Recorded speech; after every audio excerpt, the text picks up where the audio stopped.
नमस्ते प्रिय विद्यार्थियों। इतिहास की इस क्लास में मैं आप सभी का एक बार पुनः स्वागत करता हूं। आज हम बात करेंगे वेबल योजना और शिमला सम्मेलन की। 1945 के पूर्वार्ध तक भारत और विदेशों के घटना चक्र में तीव्र रूप से बदलाव हो रहा था।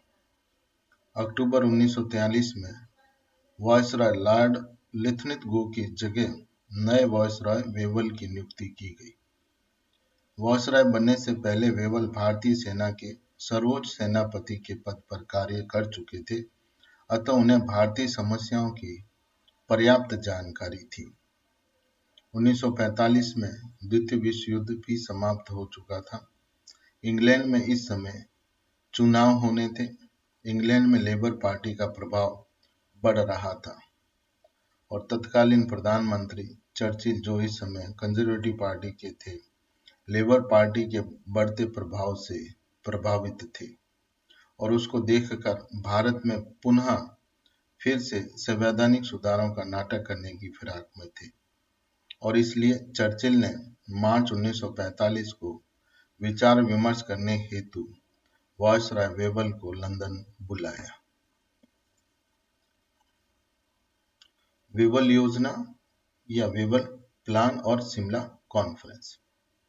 इस प्लान के तहत जब तक संविधान नहीं बनता है तब तक केंद्रीय शासन में अंग्रेजी वायसराय और अंग्रेजी प्रधान सेनापति के अलावा सभी विभागों भारतीयों को सौंपे जाए और यह एक कार्यकारी परिषद कहलाएगी और यह योजना थी कि इस तरह की कौंसिल राज्यों और प्रांतों में भी बनाई जाए।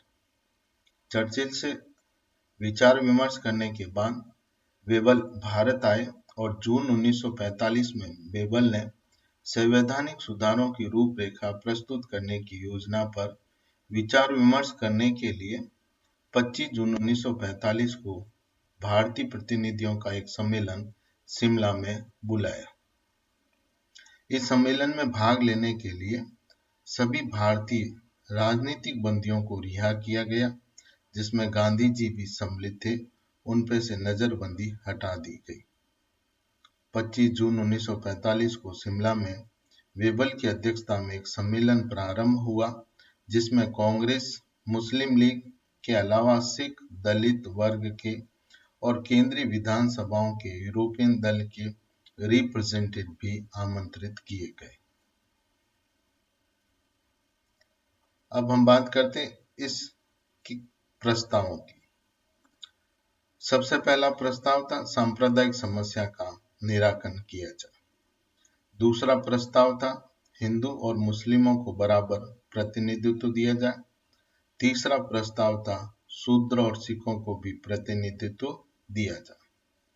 चौथा प्रस्ताव था नगर परिषद या नई परिषद में वायसराय और प्रधान सेनापति के अलावा सभी भारतीय सदस्य रखे जाएंगे। पांचवा, सभी विभाग भारतीयों को सौंपे जाएंगे, केवल रक्षा विभाग ब्रिटिश सरकार के पास रहेगा। छठा, नए काउंसिल के कार्य, प्रशासन और संविधान निर्माण पद्धति को निश्चित किया जाएगा। सातवां, वायसराय के अधिकारों में कोई कटौती नहीं की जाएगी, लेकिन वो विवेकहीन तरीके से अपने अधिकारों का प्रयोग नहीं करेगा। कंक्लूजन के रूप में अगर हम बात करें तो राजनीतिक दलों की एक जो जॉइंट कॉन्फ्रेंस बुलाई गई थी, उसकी कार्यकारिणी परिषद के मेंबर की सामान्य और पृथक सूचियां तैयार कर नियुक्ति की जा सके। सच कहा जाए तो वेबल की योजना देखने में ठीक ठाक लग रही थी, लेकिन सांप्रदायिकता को कम करने के बदले इसने बढ़ाने का काम किया। प्रस्ताव में जैसा हमने देखा कि मुसलमानों और हिंदुओं को समान अनुपात देने की बात कही गई और इस प्रकार मुस्लिम लीग की राजनीतिक समानता के बदले सांप्रदायिक समानता की मांग पहली बार ब्रिटेनी सरकार के द्वारा सरकारी घोषणा में अनुमोदित कर दी गई। आलोचना देखें तो हम कार्यकारिणी परिषद के गठन को लेकर विवाद खड़ा हो गया। अनुसूचित जाति के नेताओं ने पृथक नामांकन करने के अधिकार की मांग की जिन्ना ने मांग की कि सूची तैयार करने का अधिकार सिर्फ मुस्लिम लीग को ही मिले और इस आधार पर अब्दुल कलाम आजाद की कार्यकारिणी के सदस्य नहीं हो सकेंगे।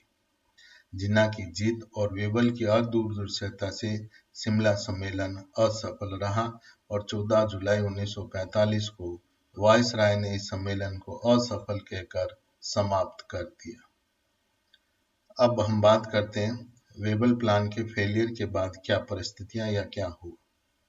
जुलाई 1945 में इंग्लैंड में चुनाव हुए जिसमें लेबर पार्टी को बहुमत प्राप्त हुआ। चर्चिल चुनाव हार गए और एटली इंग्लैंड के नए प्रधानमंत्री बने। लेबर पार्टी भारत के प्रति उदार दृष्टिकोण रखती थी। उसने भारत की समस्या के समाधान के लिए वेबल को इंग्लैंड बुलाकर उससे बातचीत की।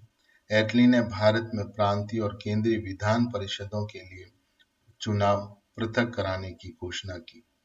1945-46 में सामान्य स्थानों पर कांग्रेस और मुसलमानों के लिए आरक्षित स्थानों पर मुस्लिम लीग को सफलता मिली। केंद्रीय विधानसभा में कांग्रेस को 57 और लीग को 30 सीटें मिली।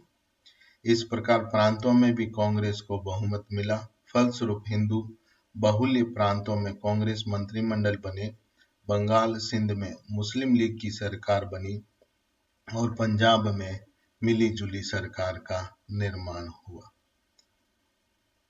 अब बात करते हैं शिमला सम्मेलन के असफल होने की।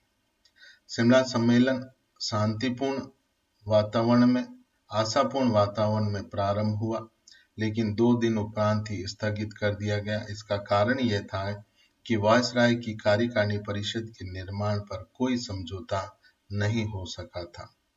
मौलाना आजाद ने कांग्रेस की ओर से कार्यकारिणी की जो सूची प्रस्तुत की थी, उसमें 3 मुस्लिम लीग के सदस्यों के साथ 2 राष्ट्रीय मुसलमानों को भी सम्मिलित किया गया था। जिन्ना ने इसे अस्वीकार कर दिया या इसे स्वीकार नहीं किया और कहा कि कार्यकारिणी परिषद में 5 मुस्लिम सदस्य मुस्लिम लीग के ही प्रतिनिधि होने चाहिए। जिन्ना के इस दावे को कांग्रेस ने स्वीकार नहीं किया और 14 जुलाई 1945 को वायसराय ने इस सम्मेलन को इस आधार पर असफल कहकर समाप्त कर दिया। शिमला सम्मेलन से 2 बातें स्पष्ट हो गई। प्रथम, ब्रिटिश सरकार अनिच्छा से ही सही भारतीयों को भारत राज्य का शासन सौंपना चाहती है। दूसरा, संवैधानिक समस्या का समाधान तब तक संभव नहीं है जब तक सांप्रदायिक समस्या का निराकरण नहीं हो जाता। तो इस तरह शिमला समझौते ने असफलता के बावजूद भी अपना एक प्रभाव भारतीय राजनीति पर छोड़ा। धन्यवाद प्रिय विद्यार्थी।